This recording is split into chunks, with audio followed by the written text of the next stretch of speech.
Jadi kalau ada orang, memang saya nggak ngasih makan, tapi saya belikan baju hari raya, malbasuhu haram, pakaian haram. Saya belikan mobil, malbasuhu haram. Saya buat untuk pagar rumah, malbasuhu, karena rumah termasuk pakaian. Hidup ini kan nikmat itu cuma dua, dimakan, dipakai. Yang dimakan busuk, yang dipakai lapuk. Cuman itulah hidup, hakikat hidup ini. Wa ghudhiya bil haram. Kalau dia kasih ke orang, dia nggak boleh ngasih orang makan haram. 3 cuman, makan, pakai, ngasih orang. Jadi hasil dari yang haram tadi nggak keluar dari yang 3. Itu. Maka dia sebenarnya salah dia 2. Yang pertama, dia udah jelas main judi. Yang kedua, melegitimasi perbuatan salahnya. Orang zaman dulu kalau salah ya salah aja. Orang sekarang udah salah, ngeles lagi. Mencari pembenaran ya Ustaz? Pembenaran. Kita ini mau nyari kebenaran, bukan pembenaran. Nah berarti kan kita sering tuh Ustaz doa. Nah doa kita tuh kan sering nggak dikabulin. Misalnya, oh kok kenapa doa kita nggak dikabulin? Berarti salah satunya dari pengaruh itu juga. Salah satu bisa, ya, kenapa doa kita tidak diijabah Allah, mat'amuhu haram, makanannya haram. Salah satunya itu. Salah satunya. Tapi kan konon katanya janji Allah tuh pasti. Innaka la tukhliful mi'ad. Engkau tidak ingkar janji ya Allah. Merpati aja nggak ingkar janji. Tertulis di bak truk. Cakep. Nah, terus ini Ustaz, kan orang yang berpuasa itu kata Allah wanginya itu bau mulutnya itu kayak kasturi gitu. La khalufu famis sha'im.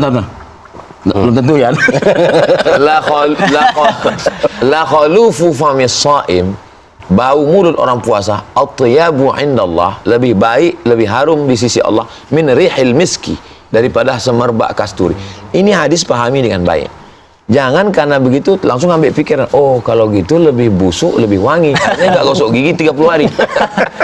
Maksudnya kita kalau lagi puasa itu kan risih kita kan, bau mulut kita risih. Nah, bukan berarti setelah itu setiap ketemu orang tiap-tiap maksudnya jangan risau dengan bau mulutmu, walaupun kau sudah bersiwak gosok gigi, sesungguhnya itu nanti akan jadi harum semerbak itu maksudnya. Nah itu Ustaz, ngomong-ngomong gosok gigi nih Ustaz ya, setelah itu gimana Ustaz kalau kita siang apa sih setelah sholat subuh, mungkin setelah zikir jam 6 kita tidur, bangun siang belum gosok Ustadz, gigi. gimana kalau gosok gigi di bulan Ramadan? Loh, apa masalahnya? Tapi kumur-kumurnya pakai TS. Ini mau nanya atau mancing kemarahan kita bulan puasa ini? Gosok gigi sebelum tergelincir matahari, sebelum zawal tergelincir matahari, sebelum zuhur, enggak apa-apa. Tapi setelah zuhur, karena itu sudah mulai kering, panas, hangat, sebaiknya dihindari. Gosok gigi dengan perasa, ada rasa-rasa, apalagi perasanya itu pakai peppermint, begitu digosok langsung kutub utara masuk ke dalam, segar, fresh. Saya pribadi dari dulu nggak pernah, kayak kalau gosok gigi itu habis sahur. Nah ini nanti habis kita ngobrol sebelum kita ke masjid, saya gosok gigi dulu bersih supaya saya nggak berkata-kata, ragu-ragu, was-was, karena pintu setan masuk melalui alladzi waswisu fi sudurin nas minal jinnati wan nas. Jadi dia nggak bisa masuk karena kita udah. Tapi kalau mau gosok gigi juga ya nggak apa-apa, pakai siwak, pakai sikat gigi tanpa pasta lebih baik karena nggak ada rasa-rasanya. Iya Pak Ustadz, bulan puasa ini harus lebih banyak amalan atau bersedekah atau amal jariah.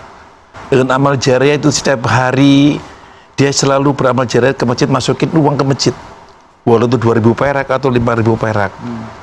Itu lebih baik ngasihkan uang 2.000 perak setiap hari atau ngasih buka puasa sama orang yang sudah berpuasa. Bagaimana Ustaz? Ngasih ke masjid 2.000. Masjidnya setiap pengumuman hari Jumat, Bapak Ibu sekalian, tabungan masjid kita 200 juta. Ngasih 2.000.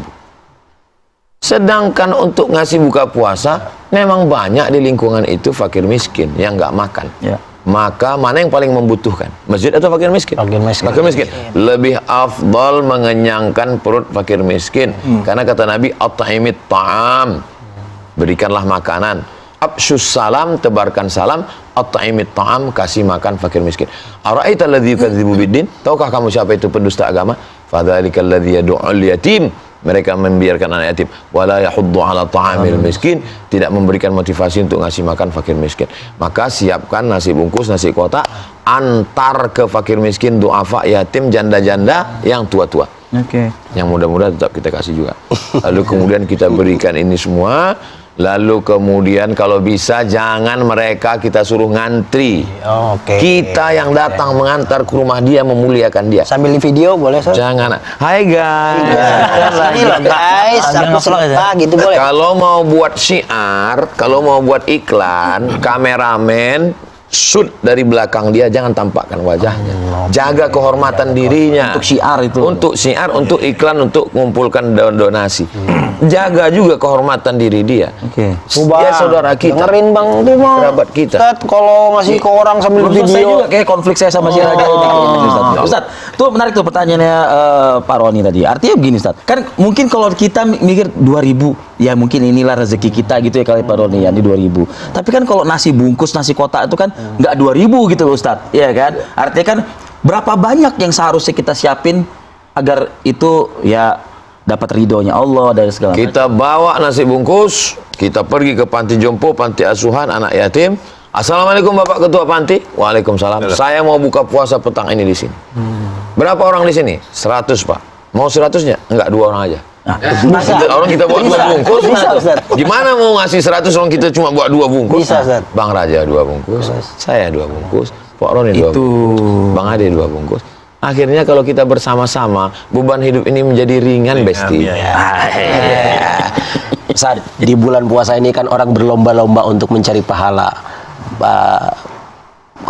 Ini tidak kita sebagai hambanya menghitung-hitung pahala. Sudah cukupkah pahala kita, terutama saya ini sudah sholat, sudah puasa, zakat. Man sholla salatul jamaati, salat berjamaah di masjid afdalu min salatil fardhi, lebih utama daripada salat sendirian bisa 27 darajah, 27 derajat. Nabi kok yang ngomong. Jadi kalau ada orang ngomong pahala saya udah 27, jangan hitung-hitung. Nabi aja ngasih tahu, masa Nabi salah? Man ja'a bil hasanati falahu asyru amsalihha. Siapa yang berbuat kebaikan dapat 10 kali lipat. Siapa yang sholat di Masjidil Haram 100.000. Siapa yang sholat di Masjid Nabawi sekian. Nabi itu bukan kita, Nabi. Tapi ada orang mengatakan, aku mendekat kepadamu bukan karena balasan pahalamu. Aku bukan menginginkan surgamu. Aku juga tidak takut nerakamu, tapi karena aku menginginkan cinta. Masya Allah. Terus dua-duanya benar.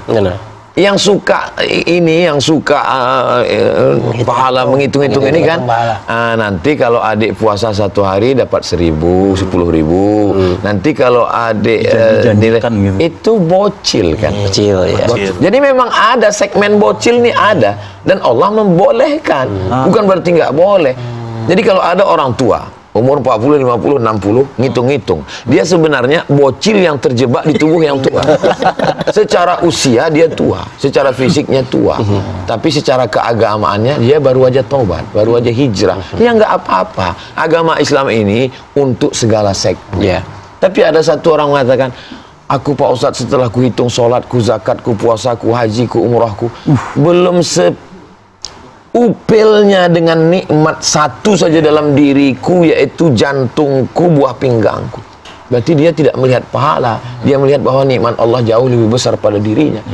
Dan aku nggak ada apa-apanya, la haula wala quwata illa billah. Sesungguhnya dia sudah dewasa dalam berpikir. Tapi orang yang hitung-hitung juga nggak salah, nggak apa-apa.